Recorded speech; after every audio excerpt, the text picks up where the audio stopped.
পিছিয়ে গেল রাজশাহী বিশ্ববিদ্যালয়ের কেন্দ্রীয় ছাত্র সংসদ রাকসুর ভোট গ্রহণের তারিখ 15 সেপ্টেম্বরের পরিবর্তে 28 সেপ্টেম্বর ভোটের নতুন দিন নির্ধারণ করেছে নির্বাচন কমিশন। দুপুরে রাকসুর চিফ রিটার্নিং কর্মকর্তা ডক্টর এফ নজরুল ইসলাম জানান, মনোনয়নপত্র বিতরণের সময়সীমাও 31 আগস্ট পর্যন্ত বাড়ানো হয়েছে।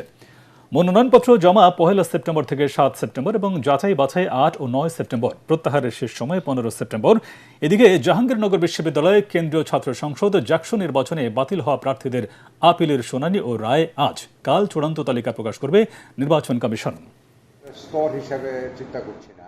আমরা নির্বাচন কমিশন সুষ্ঠুভাবে, সুন্দরভাবে এবং নিরাপত্তার সঙ্গে এই নির্বাচনটা অনুষ্ঠিত করতে চাই। সেই কারণে আমাদের তফসিলে নির্বাচনের তারিখটা আমাদের পরিবর্তন করতে হয়েছে। আমরা নির্বাচনকে